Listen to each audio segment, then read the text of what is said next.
So tonight, a special event station is on from the Antique Wireless Association's museum in New York, Western New York. W2AN/1BCG, 1 Baker Charlie Golf, is operating on about 1818 kilohertz CW. This is a special event station. It's an antique transmitter that dates from the 1920s, and I'm using some vintage equipment to try to contact them. It's a two-tube regenerative receiver, and the transmitter is a one-tube Hartley oscillator using a 211 triode. And we'll see if we can make contact with them. It is driving the speaker lightly.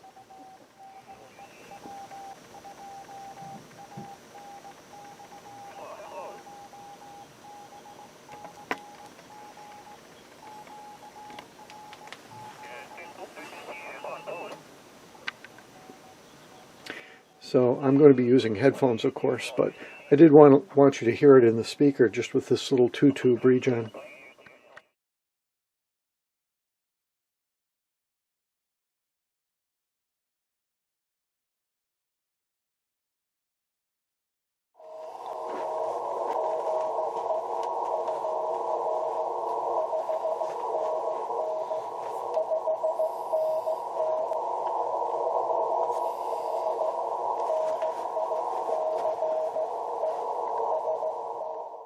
So here's a little backgrounder on the W2AN/1BCG contest or test that we had in February on the 26th. Basically, this is a replica of a vintage transmitter, the original long gone, that was used to do the first transatlantic tests on the shortwave frequencies by amateur operators. And the purpose of the test back in 1921 was to prove that even with modest equipment, amateurs would be able to span the Atlantic Ocean. Now, they wanted to put a good signal on the air, and the whole effort had been started a year before, and it had been carried out by a radio club, and subsequently it was picked up by the ARRL, and they ran with it. This is what the transmitter shack looked like, and a little bit scary. We have 4 large triodes here on the table. These are 250 watt dissipation tubes mounted horizontally. One of them is the master oscillator, and 3 of them comprise the power amplifier. So this is what's known as a master oscillator power amplifier, a MOPA. This is the tuning components for the oscillator. Up here are the final tank components that feed the antenna. This is the motor generator set that produces the 2000 volts.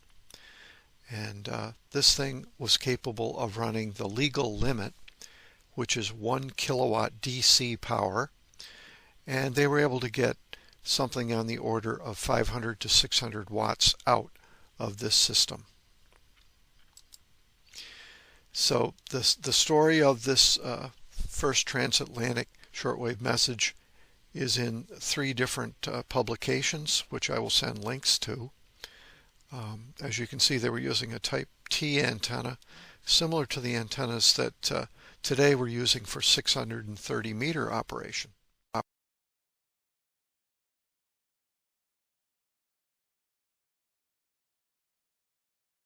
This tells the story that on December 9th, 10th, and 11th in 1921, radio amateurs who were members of both the Radio Club of America and the American Radio Relay League successfully spanned the Atlantic Ocean for the first time. So there was a receiving station set up in Scotland, and this is a one-way transmission. However, during the period of time that the transmissions occurred on those 3 days, there were several rather modest American stations that were easily copied, and they're in the logbook. So it proved that even transmitters lower than 50 watts were getting across the pond. And they were doing all of this with the help of a fortuitous meeting on board the ship.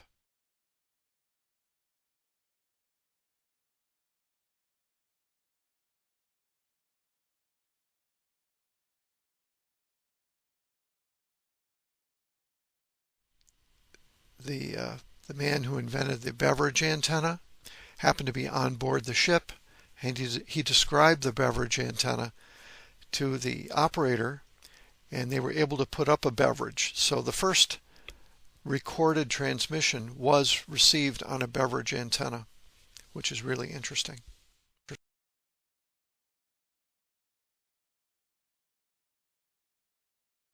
Now, the tubes that they used for the transmitter were the brand new RCA UV204s. The 204 is quite a powerful tube. It has a 250 watt dissipation, and it's capable of Class C output power of 250 watts. With 3 of those in the output, the system was able to do the full legal limit. I'm going to go through the complete schematic as well as the receiving equipment in a subsequent video. But in this video, I just want to record that night that happened just about a month ago. And you can hear what the 1 BCG transmitter replica sounds like. And you can hear some stations working him, including my own station, which was a 1-tube Hartley oscillator. We were operating in the 160 meter band at about 1.82 megahertz. The original transmissions were done in the middle of the broadcast band at around 1.3 megahertz. So remember, the amateurs had been relegated to 200 meters and down, and they had been extricated from the long wave frequencies. So they thought they would put the amateurs up here in the quote-unquote shortwave bands where you can't go very far. And of course we know that it was just the opposite. It was the shortwave bands that provided much better transmissions, especially with DX signals.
Okay, we finally got through to him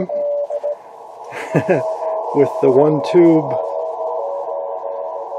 Hartley oscillator. Get a 569, even though the thing is drifting terribly. He did hear me. So we did get through to W2AN/1BCG at the AWA Museum. So this transmitter, which is a 160 meter Hartley oscillator, is based on the 211 triode, which was available before 1930. And this triode is operating as a free-running oscillator. This is the center tap connection. I'm using a fairly modest power supply with it, 500 volts. The tube is capable of a couple thousand volts, so 500 volts, it's just loafing, at about 25 watts input power, maybe a little more than that. And when we go key down, you'll see on the meter that we're getting about 7 or 8 watts out. That's typical for an oscillator, typically running around 30% efficiency for the amount of input power you put into an oscillator. So that's what I was using to contact the vintage station over near Rochester, New York. The transmitter itself is fairly standard for the time period of the late 20s through the early 30s. And crystal control and multi-stage transmitters did exist at the time, but there were still a lot of people running single tube Hartley oscillators like this. Wow, the 1BCG transmitter sounded great compared to my simple Hartley oscillator. I wonder what kind of magic they did to make a transmitter sound that good in 1921, when my 1929 vintage transmitter doesn't sound so good. It's drifting and it has chirp. Stand by for the next part, which is going to go deep into the schematics and the techniques that were used in the 1BCG station and the station over in Scotland that was receiving. And you're going to find out that when you mix a bunch of hams up with Edwin Armstrong, magic comes out the other end.